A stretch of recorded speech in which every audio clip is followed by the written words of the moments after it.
Today on UB Football Insider with Lance Leipold, Coach joins us to look back at the trip to Minnesota and preview today's rematch with the Army Black Knights. We'll introduce you to the reigning MAC East Defensive Player of the Week. We'll have our top 5 plays and our Karuba collisions. It is UB Football Insider from outside the Murchie Family Football Center, and it starts right now. There's fire in the atmosphere, moving in synergy, this electricity.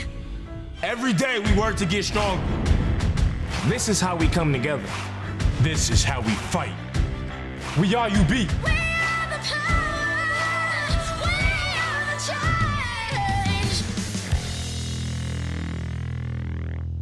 Well, hi, everybody, and welcome to UB Football Insider with Bulls head coach Lance Leipold. My name is Paul Peck. We are here to get you ready for today's game between the Bulls and the Army Black Knights. But, Coach, first, let's take a look back at the season opener briefly against Minnesota, and we'll get into the game in a moment. But it was an interesting trip for your guys as a whole to go to a place in the Twin Cities where a lot of the guys haven't seen. You get a tour of the Vikings' brand new stadium, US Bank Stadium. So it was an interesting couple of days for your team. Yes, it was. It was a great trip, other than the outcome. And if we can get a chance to take our players somewhere for an educational experience, we'll try to. This year, you know, the Super Bowl is going to be played there, and we thought it was a great opportunity. Luke Groth, our new director of football operations, did a great job of arranging that, and I thought everyone in the travel party enjoyed that. Yeah, and it was an interesting spot for everybody to see a big NFL stadium, a really impressive NFL stadium. And then the next day in another impressive stadium, you played an impressive game. It didn't end the way you wanted to. And I thought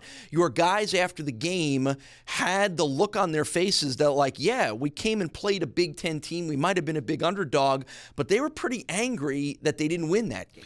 Yeah, I think angry, disappointed. I think they saw opportunity there, and they played hard. And as I told them, we're not going to be in the moral victory business, and there's not a column for that I've ever seen. So at the same time, we took some nice steps as a football program. Now we've got to build on it and keep going. But the way we played, the way we battled, we were physical at the point of attack on both sides of the line of scrimmage, all the things that we need to do to try taking the steps to be the program we want to be. Couple of headlines from the game against Minnesota. The first one would be everything that you have said to us about Anthony Johnson was absolutely accurate. To watch him in his debut game come too shy of the school record for receptions, to make a couple of big plays and a big touchdown, and really already establish a connection with Tyree Jackson, certainly an encouraging thing to see about your offense. Tell us more about that Anthony Johnson-Tyree connection. Well, I think a lot of us that have seen Anthony Johnson for the last year have been excited for his debut, so to speak. He came out in the first quarter, made a lot of big plays for us, and now he has something to build on. I think for him and Tyree to get kind of connected in the groove together in the first quarter was very important. Now we got to find ways to continue that, because now it's on film for everybody to see what Anthony Johnson's about, and people will find ways to slow him down. And the other big headline from the Minnesota game was how impressive your run defense was in holding Minnesota to 3.3 yards per carry. Certainly that was an issue last year, and it certainly makes sense that it's encouraging now, because here comes the number one rushing offense in the nation in the Army Black Knights. Before you comment on that, take me back to the win last year against Army and how much of a confidence boost it was then and how much it can be now. Well, first of all, confidence-wise, that we know we can line up with a team like Army, who's playing some of their best football that they've ever played. But and to stop this scheme, but from that point on, where we were last year, stopping the run was disappointing, and I think our guys felt that. They have a lot of pride. They've worked on it. Our defensive staff has been working tirelessly on it, and they want to get that improved. And to see the way we played in Game 1 against a Big Ten team is definitely have things going in the right direction, but we got a huge challenge ahead of us. Well, the Army offense, the triple option offense, one of the few teams in the country that plays it, certainly already making its mark as they run for 513 yards in their season opener. And they do that, by the way, without completing a pass in the entire game. Not all that unusual for Army, but what did you see already from that offense that you're focused on trying to stop today? Well, the good and the bad is that I think they had 8 guys score touchdowns. So they played a lot of people. They they jumped ahead of Fordham pretty quickly. Fordham never got a chance to get in rhythm, and things kind of snowballed from there. But you're seeing a returning quarterback, Ahmad Bradshaw, who's playing extremely well, confident, captain, leader. We saw him last year. You're again seeing they're not going to be changing a whole lot in scheme. They do what they do, and they do it extremely well, and we're going to have to be able to match that.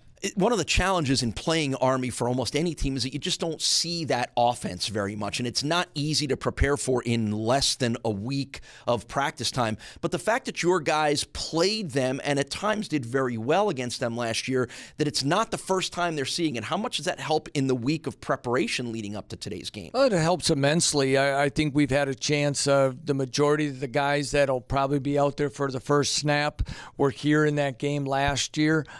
We've had a few moments in camp, even a couple moments in spring that we kind of sprinkled in just a little bit of flavor of what they do to try to kind of get it started or kind of, refresh the memory a little bit. And we've kind of, as you said, you don't get a lot of time to prepare for this. So we have that, and, we want it to be in our favor, but it's still going to come down to executing when that ball's kicked off. I thought it was interesting that you said something earlier in the week about coming from the Division III level where those kinds of offenses are much more prominent than they are at the FBS level, has allowed your coaching staff to understand it a little better and maybe be more prepared for it than a normal FBS defense would be. Yeah, I don't want to make too much of that, but when I look at, between Brian Borland, Chris Simpson, and Chris coaches our linebackers, he's been through it before, and we've been at some places where there would be a team that was always running the true wishbone and the true triple option for many years and different things, and even a wing T offense at time is such a assignment sound that you have to be in. And Brian's experience through a lot of that is allowed him to kind of have retention and things that he can refer back to, and as we prepare for this team. Well, it's going to be a big test today. It's the Bulls and the Army Black Knights. It kicks off at noon. You can hear it on ESPN 1520. You can watch it on the CBS Sports Network. One of the key guys in helping to slow down the Army offense is linebacker Khalil Hodge. You'll meet him next on UB Football Insider.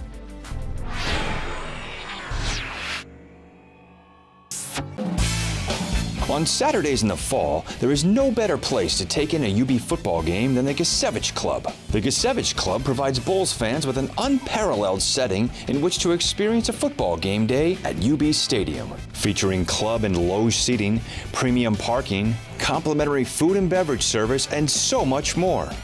To reserve your seats in the Gisevich Club, call us at 716-645-6867. Go Bulls!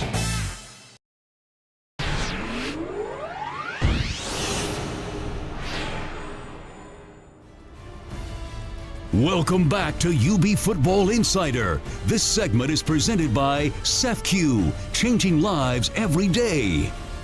Welcome back to UB Football Insider. My name is Paul Peck. It's the Bulls and the Army Black Knights. A noon kickoff today. 1 week from today here at UB Stadium, it's the home opener as the Bulls kick off against the Colgate Red Raiders. That's a 6 o'clock start. Jana Kramer takes the concert stage at Stampede Square just before that.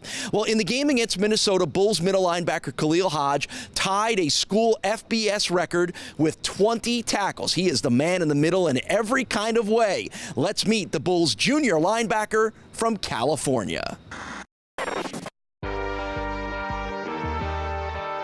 Khalil Hodge, number 4, inside linebacker for Buffalo. Slot back in motion, and Bradshaw's going to throw. He's going to get hit, and he gets sacked. Khalil Hodge with his first career sack as a Buffalo Bull.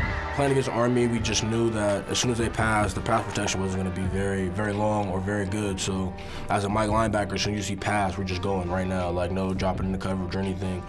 And he kind of did a little play action, and as soon as he dropped back, I seen it, and I just took off, and he kind of scooted up a little bit in the pocket, and I just got a chance to make the play. That's probably one of my first big plays in the stadium. So that's something I'll remember probably forever. With the season I had, I definitely can't take credit all by myself.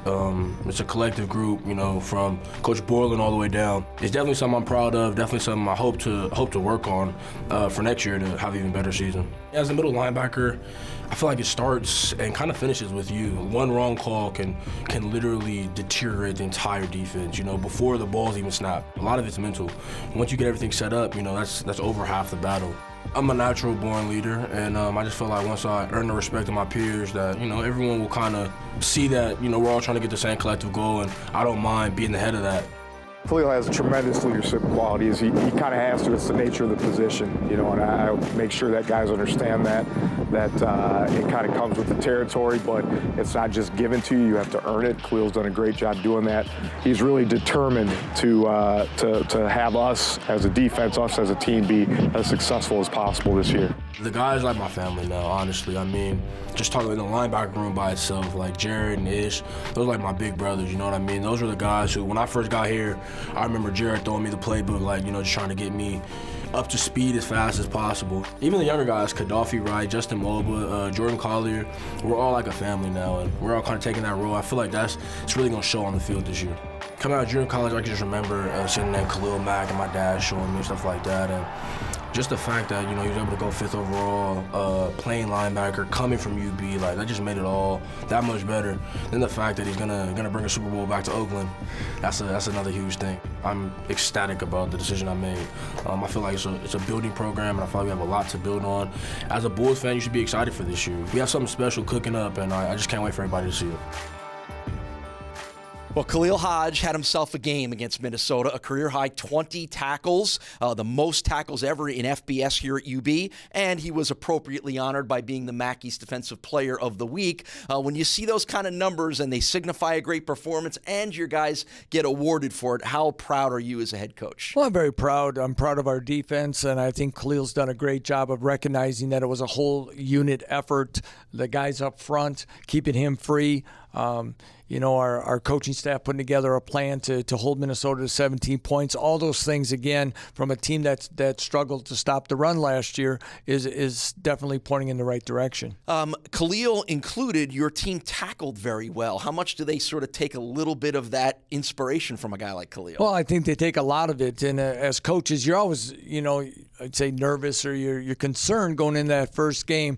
You know, you want to be healthy in fall camp, but you got to tackle. How much hitting do you do? The rules are, have been modified each and every year about how much hitting you can do in practice. So you're always worried coming out of the gate if you're going to tackle. And I thought we tackled pretty well against really 2 excellent running backs. Well, last year against Army, I think Khalil had 16 tackles, which then was a career high. And you'll probably tell me he probably needs to have about that again today. How much do you rely on him and that middle linebacker position to really try to stop the bread and butter play for Army, which is that fullback dive? Well, that's what it'll be, Paul, is that I don't know exactly what the stats will show at the end of the game or who has them, but we have to stop the fullback first, and then it goes on to the quarterback and so forth. But, you know, we're going to need to tackle well, and our front's going to have to play well again, and it's going to have to be a unit effort, but I know Khalil will be there leading the way. In the day and age of spread offenses and pass coverage, which isn't always a natural for linebackers, how much does that linebacker group actually enjoy a game like today? Well, I'm sure they do. It's it's not totally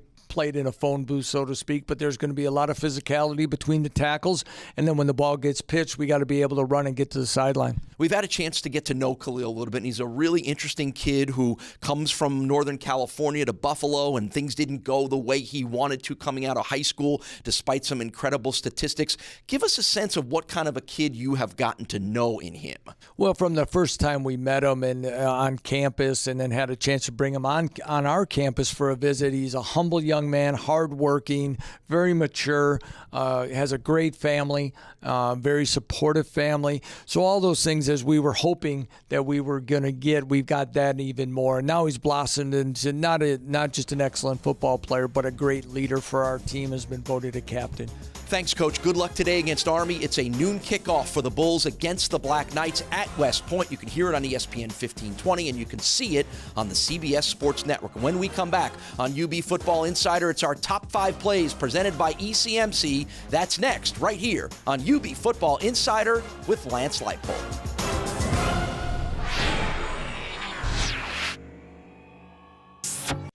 Buffalo sports fans, get to UB Stadium on Saturday, September 16th and cheer on the UB football team as they host Colgate. Kickoff is at 6 p.m., but the excitement starts 3 hours earlier, right inside Stampede Square, with family fun entertainment and a concert by country music star Jana Kramer. Where else can you see a country concert, thrilling catches, and get a high five from the mascot? For tickets and more information, call 877-UB-THERE or visit UBBulls.com.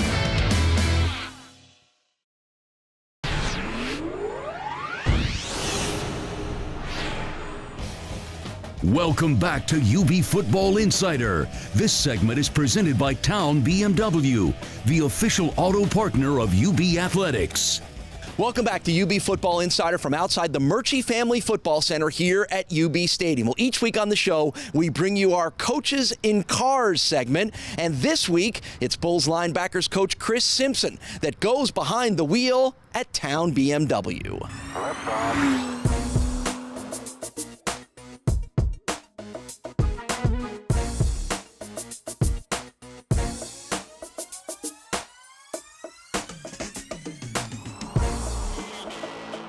So what we have here today is our X4 M40i. So what they do is they give it a nice sporty exhaust, a big powerful engine, so we're at 355 horsepower. 0 to 60 at 4.7 seconds. Okay. Has a nice sleek coupe line to it, so it's going to have a lot lower center of gravity. Yep. It's going to handle like a car. It's going to even feel like a car. So this is kind of nice because it's kind of got the SUV, you know. But it kind of feels like a car, doesn't it? Yeah, but it feels like a car.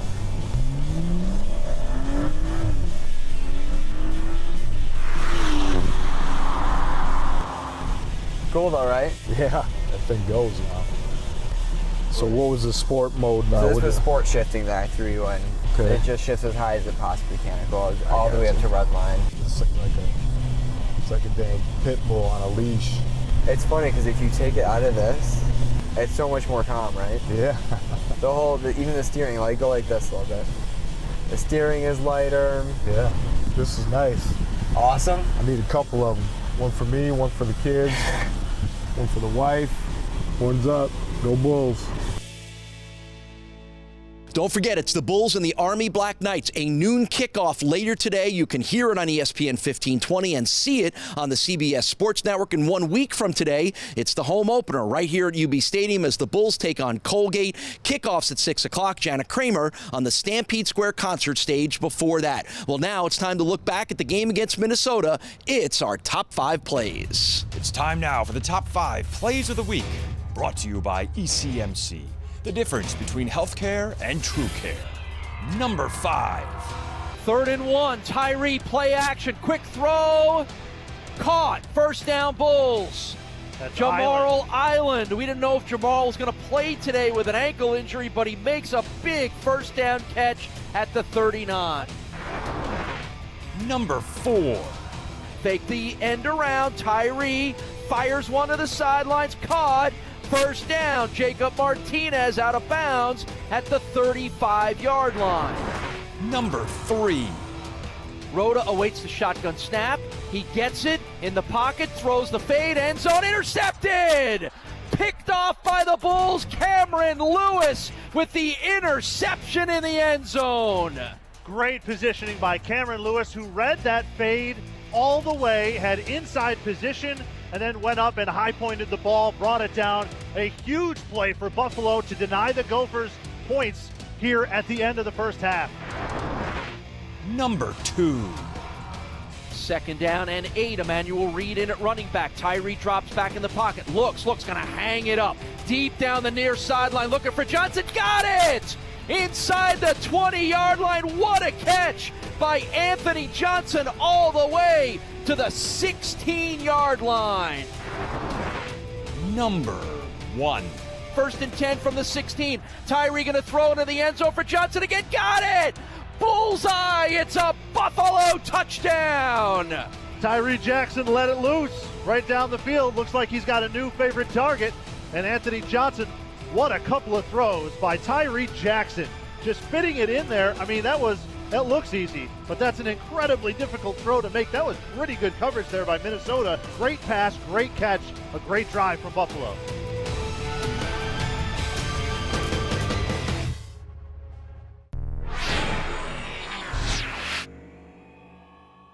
Support the new Football Excellence Fund and help build a strong foundation for years to come. Go above and beyond by investing in the future of UB football today. Log on to bullsblueandwhite.com for more information and a list of Football Excellence Fund benefits. For nearly 100 years, ECMC has brought hope and healing to Western New York.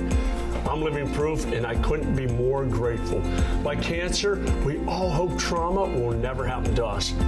But when it does, we can rely on ECMC to always be there. I hope you join me to be there for them and help them build their new state-of-the-art trauma center and emergency department. Visit supportecmctrauma.org to help learn how you can support life-saving care.